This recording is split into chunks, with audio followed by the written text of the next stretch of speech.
Assalamualaikum warahmatullahi wabarakatuh. Mohon izin saya memperkenalkan diri. Saya Siti Muaisyah. Di sini saya bersama Bu Kristi sebagai coach, kemudian sama Bu Eka sebagai coachee. Kami di sini akan melaksanakan kegiatan coaching bersama observer, coach dan coachee. Demikian perkenalan pada pagi hari ini. Terima kasih. Assalamualaikum warahmatullahi wabarakatuh.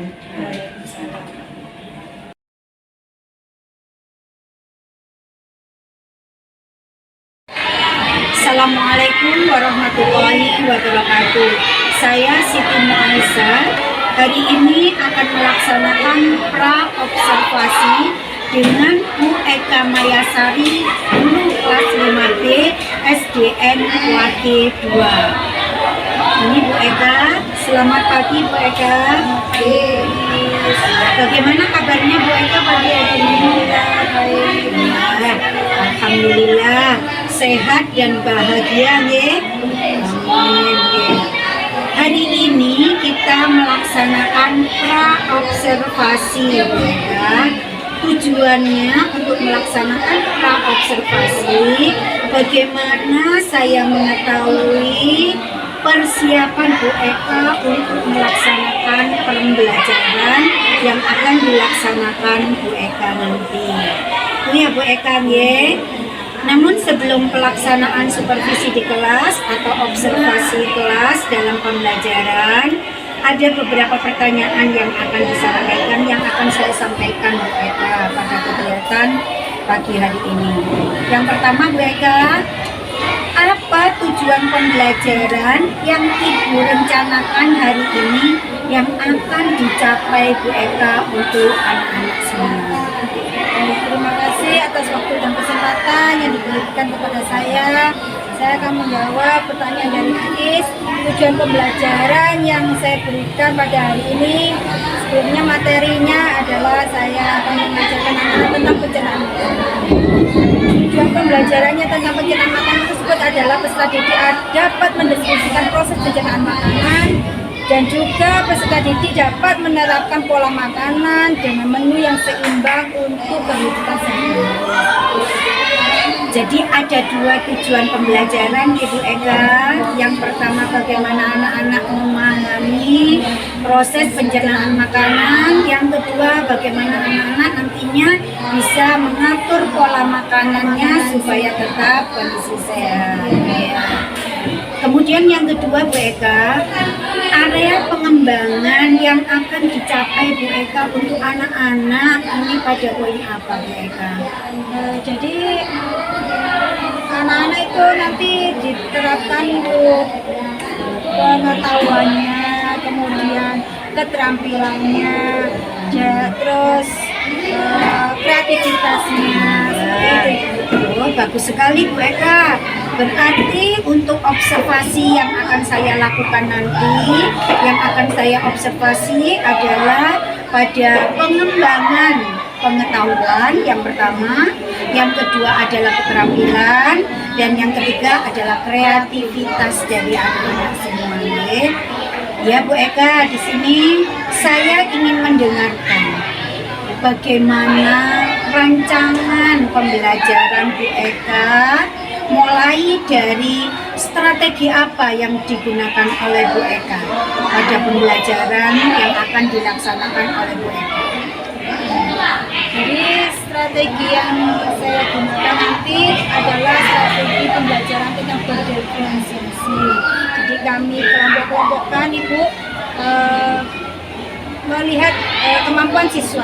Kemampuan siswa dari visualnya, audionya, kinestetiknya siswa tersebut. Kemudian siswa tersebut nanti membuat alat peraga. Oh begitu ya Bu Eka ya.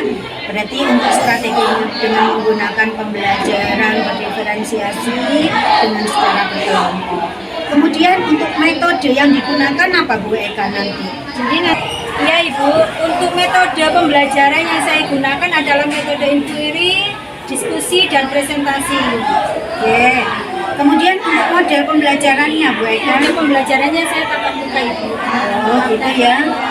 Karena memang sekarang sudah Iya, nggak COVID sehingga tatap muka untuk pembelajarannya. Untuk medianya Bu Eka, media apa saja yang digunakan? Medianya yang saya gunakan ada media elektronik, slide ya, slide-nya tentang PPT atau PowerPoint-nya itu saya gunakan dengan menggunakan gambar Canva itu. Kemudian selain itu saya juga gunakan video itu. Jadi anak-anak saya tampilkan video supaya anak-anak lebih memahami. Kemudian juga dengan media benda kompetitif ya, torso itu, ya torso itu ada torso laki-laki dan perempuan. Kemudian juga media ini berupa pembelajaran cara proses-proses pencernaan makanan seperti itu. Oh, bagus sekali Bu Eka untuk perencanaan yang sudah dilaksanakan oleh Bu Eka maupun nanti dalam pelaksanaannya. Kemudian Bu Eka untuk pelaksanaannya Bu Eka, kira-kira kapan dilaksanakan pembelajarannya? Pelaksanaan pembelajarannya itu saya laksanakan jam setelah istirahat Ibu. Karena kebetulan setelah istirahat itu kan ada materi IPAS. Jadi saya gunakan untuk pelaksanaan pembelajaran sampai jam pulang. Kira-kira jamnya? Iya.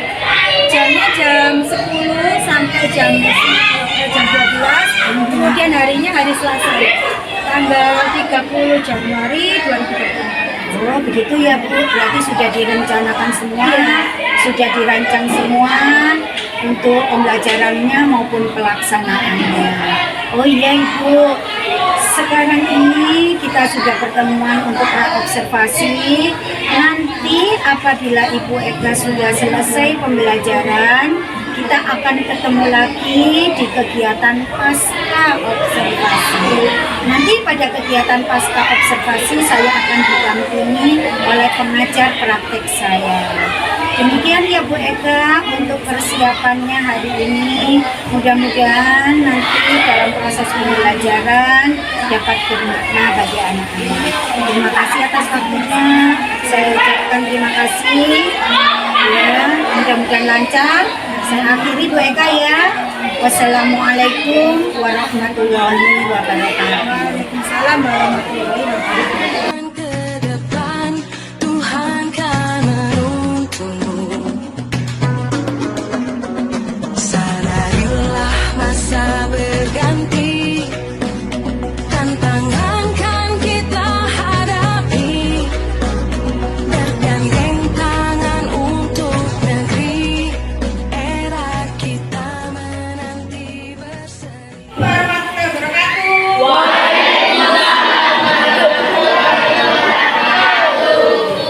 Ini kita akan belajar IPAS tentang apa?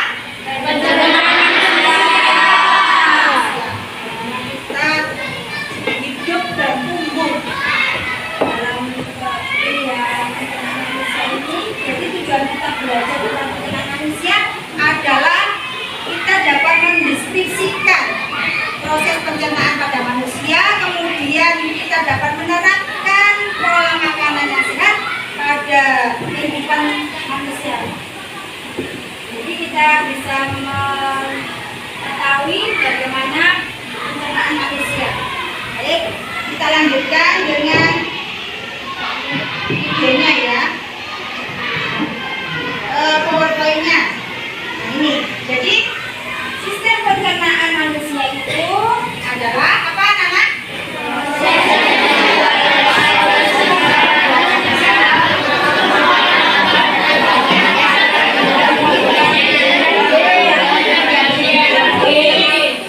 Sistem pencernaan adalah proses yang dilakukan oleh sistem organ tubuh manusia.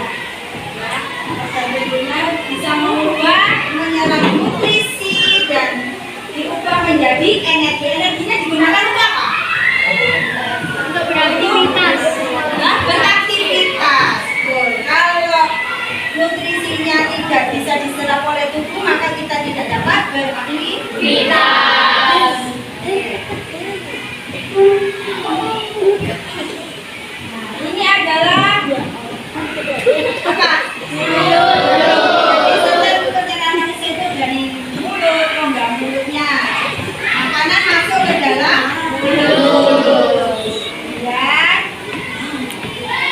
di mulut itu dikunyah. Makanan yang akan dikunyah dipotong menjadi kecil. Ya. Kemudian di situ ada proses apa anak? Proses apa di dalam mulut ini? Proses kimiawi. Ya, pencernaan secara kimiawi. Ada enzim, karena enzimnya apa? Enzim namanya. Enzim? Stepnya dibantu dengan apa? Air? Minum. Kemudian kalau sudah dari mulut masuk mana? Kerongkongan. Setelah dari kerongkongan ke mana? Kita cek. Nah, ini dia. Jadi kata kalian adalah dari mulut ke kerongkongan. Apa fungsinya kerongkongan tersebut? Membawa makanan dari dalam mulut ke lambung. Yang disebut apa?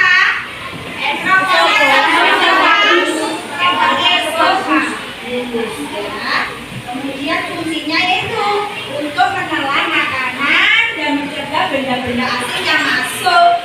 Jadi ditangkal dulu di kerongkongan kita benda-benda asingnya itu. Ini apa ini jadi? Lambung. Lambung itu gunanya untuk apa?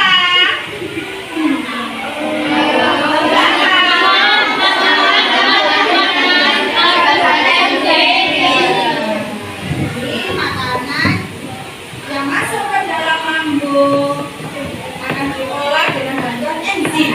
Kemudian setelah itu memecahkan molekul makanan, asam lambung. Biasanya kalau kita sakit apa? Lambung ya, sakit perut itu karena apa? Asam lambungnya kita terlalu banyak asamnya. Jadi makanya kita sakit lambung. Lanjut. Setelah dari lambung masuk ke dalam usus halus. Usus halus itu terbagi menjadi berapa? 3 bagian. Usus yang terjadi itu kemudian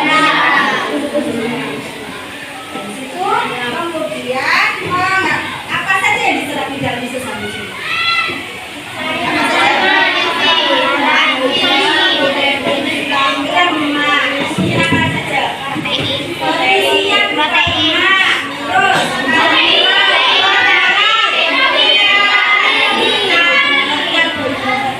Karbohidrat juga. Ini apa ini? Besar.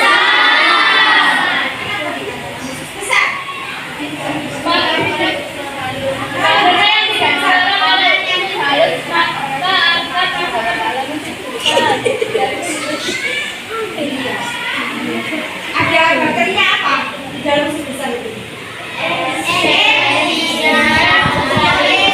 Biasanya disebutkan dengan bakteri E. coli. Bakteri E. coli itu membantu proses pembusukan pada feses menjadi feses. Feses itu apa? Kotoran. Nah, kotoran yang akan dilewatkan apa? Anus. Setelah usus besar apa ya? Yuk.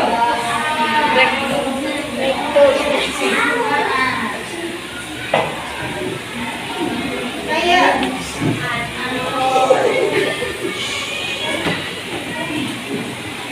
ini anus, perhatikan ya. Dari anus fesesnya tadi setelah dari usus besar dengan bantuan bakteri E. coli kemudian dikeluarkan melalui anus.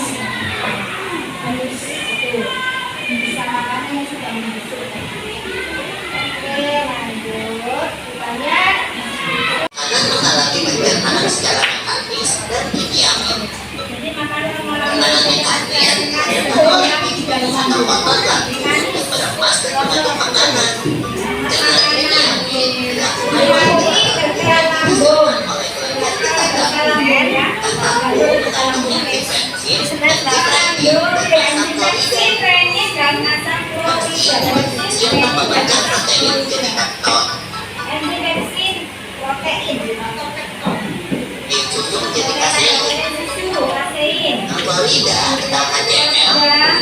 untuk mengasahkan makanan dan membunuh kuman yang masuk bersama makanan.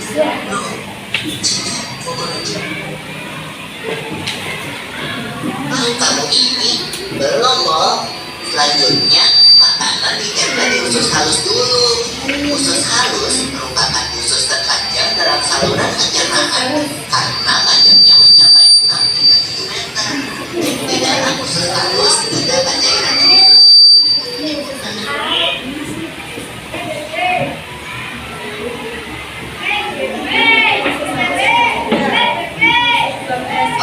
usus penyerapan. Untuk belas jari atau disebut juga duodenum memiliki panjang 25 cm. Usus 12 jari mencerna makanan dengan bantuan getaran cerdas dan getaran batu. Pankreas dikacaukan oleh bagian pankreas. Pankreas mengandung enzim berikut. Enzim amilase berfungsi mengubah zat tepung atau amilum menjadi zat gula atau glukosa. Enzim tripsin berfungsi menjadi asam amino.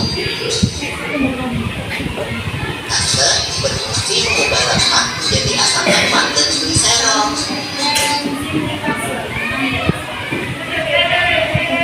Sama dalam kantong empedu. Kantong empedu berfungsi untuk mencerna lemak. Hidupnya usus kosong atau jejunum terletak pada usus 12 jari dan usus penyerapan. Usus kosong memiliki panjang sekitar 2,5 meter dan berfungsi untuk mencerna makanan dari usus 12 jari. Terakhir adalah usus penyerapan yang merupakan tempat penyerapan sari-sari makanan. Aktivitasnya terdapat untuk pembuluh darah menyerap sari-sari makanan. Kemudian, sari makanan diarahkan melalui aliran darah ke seluruh bagian tubuh.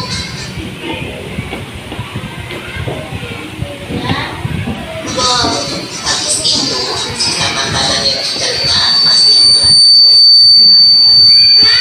Usus besar berfungsi menyerap cairan, ditangkis dan diserap dari sisa-sisa makanan yang telah diserap oleh usus halus.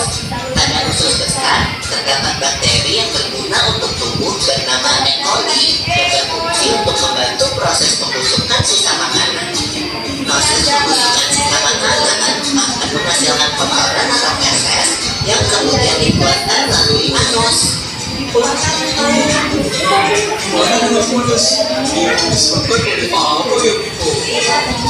terakhir yang bernama rektum adalah ujung muara dari usus besar yang berfungsi sebagai tempat penyimpanan feses sementara. Jika rektum terisi penuh dengan feses, maka saraf akan mengirimkan respon kontak yang menimbulkan rasa ingin buang air besar. Anus adalah lubang di bagian bawah pantat yang berfungsi sebagai tempat keluarnya feses dari tubuh. Dalam tubuh kotoran. Iya dong.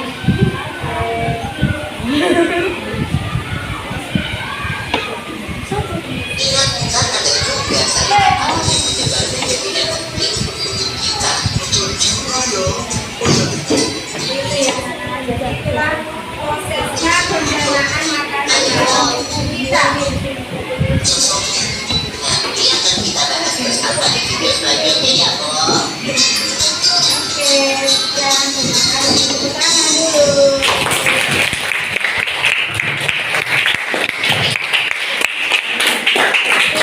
Ini adalah proses video proses pencernaan makanan pada manusia. Ya. Nah ini ada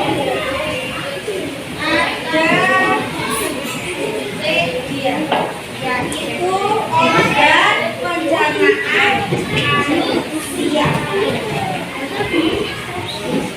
Nanti kalian bisa lihat apa saja sih fungsi-fungsi seperti yang tadi ditunjukkan tadi di video. Fungsi-fungsinya bagaimana dan caranya bagaimana makanan masuk melalui mulut sampai menjadi feses.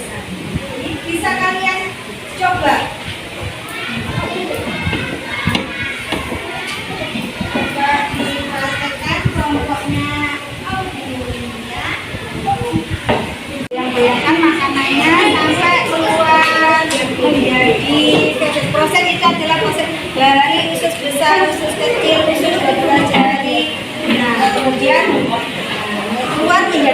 feses, itulah proses manusia. Coba, kita ingin tahu kalau usus harusnya gunanya apa?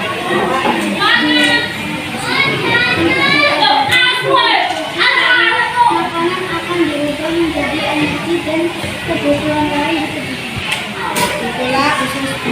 Kemudian kalau kegunaannya kerongkongan apa?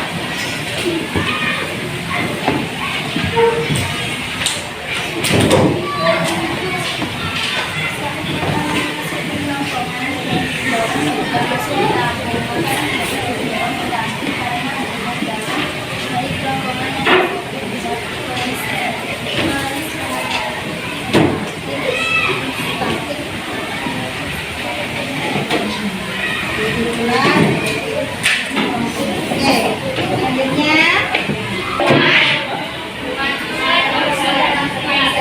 nah, kalau yang ini adalah laki-laki. Kalau yang ini laki-laki. Ini riwayat atau torso perempuan dan laki-laki tentang pencernaan. Jadi dari mulut sampai anusnya ada di sini. Coba dari kelompok ini.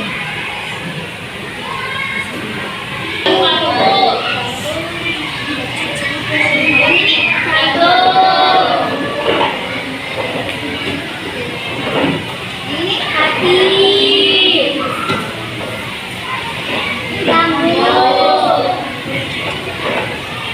Yang ini usus. Sama saja tadi. Usus kosong. Ada berapanya? Di sini ada. Terus ini yang vitaminnya apa? Ginjalnya ada berapa? Yang ini ya, ini nggak bisa Oke, coba mereka kepingin ya kalian di kelompok ini dipasangkan di ini adalah apa ini? Kantong coba dipasangkan.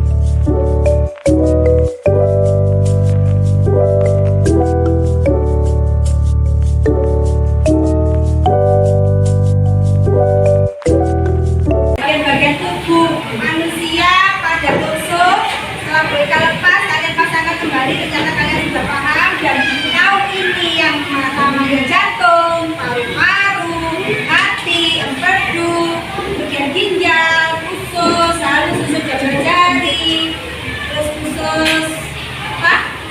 Kosong tadi ya, kemudian anus. Ini semua kalian tahu. Begitu juga dengan kelompok Audi ini tadi. Bagaimana caranya dari perjalanan makanan dari mulut sampai kerongkongan, kemudian langsung ke lambung, lambung diolah lagi masuk ke berarti usus halus, kemudian usus kaki, ya. Bahkan olahraga yang tadi di apa? Dengan biji tadi digoyangkan sampai ke anus. Oke, baik. Sekarang coba sebelum mereka kasih LKPD, adakah yang ingin bertanya tentang yang sudah materi yang sudah kalian lihat di sana tadi di videonya? Kalau tidak ada, coba mereka pengen tahu. Rizky, apa tadi manfaatnya lambung?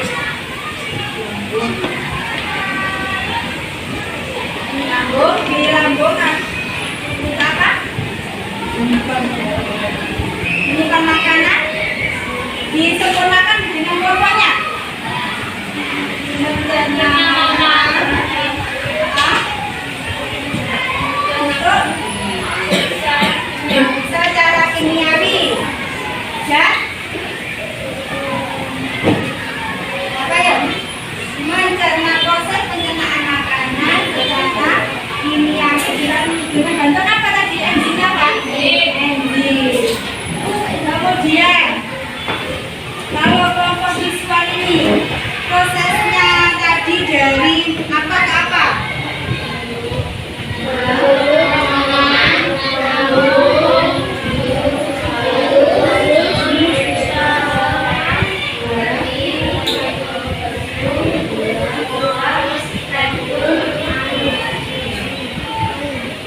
buku pencernaan manusia apa saja?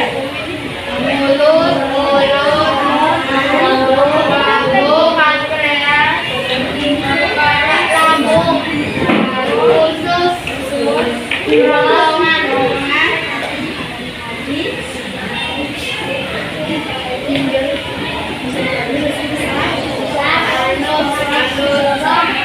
Oke, dan sudah paham semua, saya berikan kepada kalian yaitu secara berkelompok. Jadi secara berkelompok kalian bisa bekerja sama. Ini ada gambar apa? Badan manusia.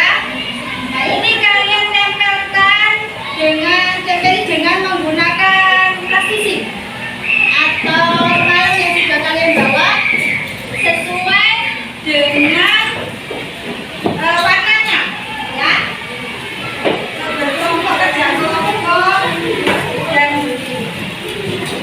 nih ada dua ya. Jadi kalian bekerja sama, kalian tempelkan.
organ-organ manusia pencernaannya ya.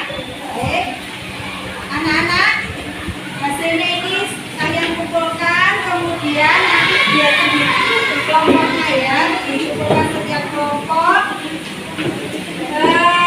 Untuk mengakhiri pembelajaran kita pada siang hari ini, jangan lupa kalian besok tetap masuk ya.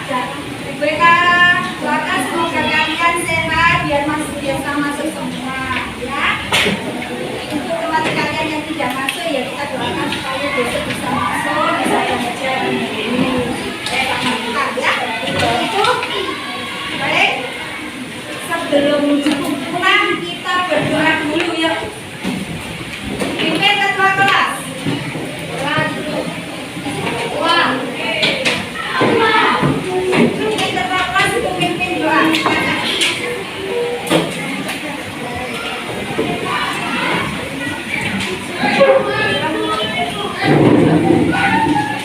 Siap, gerak, berdoa, mulai.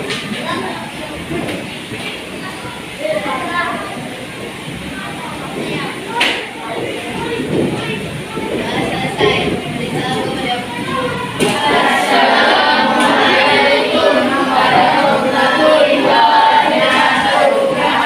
Waalaikumsalam warahmatullahi wabarakatuh. Kita belajar Pancasila, kita bernafas dalam sila-silanya. Kita belajar Pancasila, ayo kita jaga untuk Indonesia. Assalamualaikum warahmatullahi wabarakatuh. Waalaikumsalam warahmatullahi wabarakatuh. Selamat siang mereka. Selamat berjumpa kembali pada siang hari ini. Setelah kita melaksanakan observasi di kelas tadi, kita sekarang mengadakan observasi untuk supervisi kelas ini. Tujuannya kita untuk pelaksanaan hari ini yaitu untuk mengetahui, mengevaluasi bagaimana kesesuaian pembelajaran tadi dengan perencanaan yang sudah berkelanjutan pada kegiatan pra-observasi. Ya, bertanya. Kemudian yang kedua, bagaimana mengetahui pengembangan yang sudah Ibu Eka kembangkan untuk kelas pada saat pembelajaran. Bagaimana rasanya Bu Eka setelah melaksanakan pada saat kegiatan, dan sekarang sudah selesai melaksanakan kegiatan pembelajaran, yang Ibu rasakan untuk kegiatan tersebut? Ini awal mulanya memang ketika pelaksanaan observasi ya tegang gitu ya, karena kan biasanya kita mengajar tanpa ada yang melihat, tanpa ada ini hanya begitu saja ya, kita tegang ya. Tapi lama-lama udah enjoy saja karena dengan anak-anak, jadi yes, bisa membawa kelas seperti biasa kalau tanpa ada observasi. Pembelajaran awalnya bisa konsentrasikan kemudian bagaimana area pengembangan yang dikembangkan ke ini sesuai dengan rencana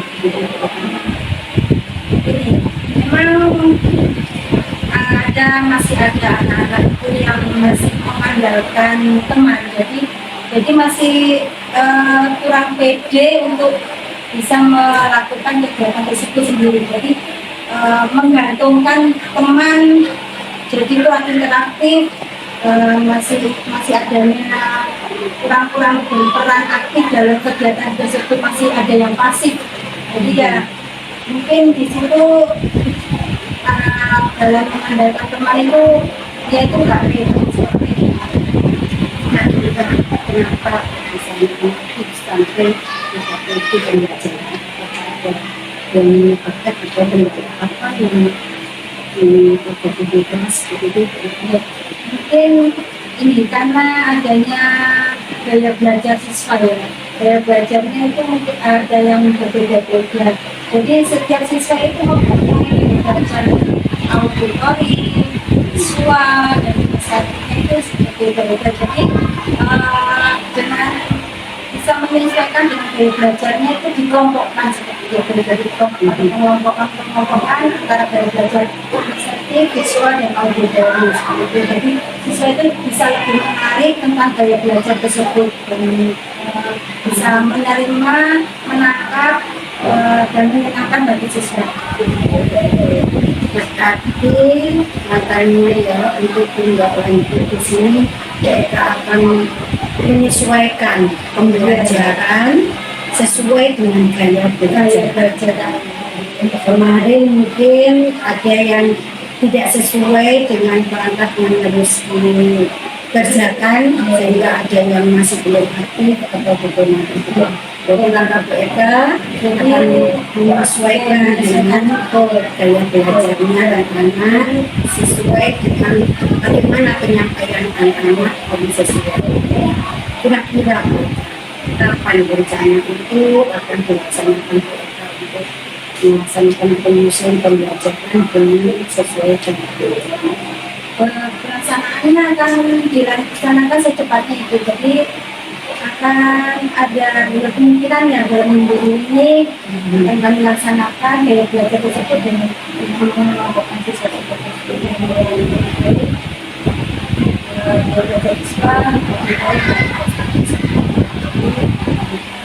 minggu depan insya Allah tepatnya minggu depan. Kalau sekarang dilaksanakan di hari Senin pada waktu jam 4, berarti untuk langkah selanjutnya dilaksanakan di hari Senin depannya supaya anak-anak bisa belajar sesuai dengan gaya belajar, kita bisa memberikan materinya sesuai dengan gaya belajar. Mudah-mudahan di sini nanti dengan pelaksanaan yang kita laksanakan tadi pada saat pembelajaran, kemudian apapun namanya bisa diperbaiki lagi pada saat lanjut yang bisa dilaksanakan dalam pelaksanaannya tindak lanjut untuk dilaksanakan sesuai dengan rencana yang akan dilaksanakan. Jadi kira ya, baik dari sini saya juga bersama dengan saya untuk di sini pelaksanaan pasca observasi. Jadi kalau begitu waktu akan saya berikan kepada Ibu untuk bagaimana untuk pendampingannya. Terima kasih ya. Saya dari Kurniawati, pendamping praktik dan praktik dari Bu Isa. Di sini saya akan memberikan ulasan sedikit mengenai bagaimana Bu Isa memberikan coaching untuk visi akademik ya kepada Bu Eka. Jadi kita fokus jadi dari awal tadi tujuannya sebenarnya kalau tujuan tadi yang menyampaikan itu Bu Eka aja. Jadi tujuan apa tujuan kita akan hari ini adalah untuk menyampaikan untuk membahas tentang pasca observasi, pengembangan kompetensi apa yang masih perlu ditingkatkan saat nanti di pembelajaran berikutnya. Jadi kemudian dia muncul sendiri dari BK-nya. Kemudian untuk tahapan selanjutnya yaitu identifikasi sudah masuk apa namanya untuk identifikasi dengan memberikan pertanyaan, tapi bagaimana perasaan, bagaimana apa namanya hal baru apa yang muncul saat pembelajaran di kelas, apakah sudah sesuai dengan target atau belum. Kemudian akhirnya kan muncul ada masalah dari Bu Eka tadi, kemudian sampai nanti saat voting sebagai seorang coach tidak boleh tidak dibenarkan pemberian jawaban langsung, jadi dengan memberi pertanyaan-pertanyaan ya tadi sudah disampaikan dengan baik, perlu apa namanya aksinya dan sampai pada kami sudah itu. Terima kasih sudah baik. Terima kasih kalau begitu Ibu selanjutnya untuk pendampingannya ini alhamdulillah dapat berjalan lancar untuk kegiatan observasi, kegiatan pra observasi maupun pasca observasinya pada hari ini sudah selesai dan alhamdulillah dapat berjalan dengan baik. Saya ucapkan terima kasih kepada Bu Eka yang sudah berusaha secara maksimal bagaimana untuk pembelajaran berdiferensiasi kepada anak-anak yang berpusat pembelajaran yang ada di sekolah. Itu Bu Eka. Terima kasih atas waktunya pada siang hari ini. Mudah-mudahan kita ketemu lagi di kesempatan yang akan datang. Terima kasih Bu Eka. Assalamualaikum warahmatullahi wabarakatuh. Waalaikumsalam warahmatullahi wabarakatuh. Terima kasih.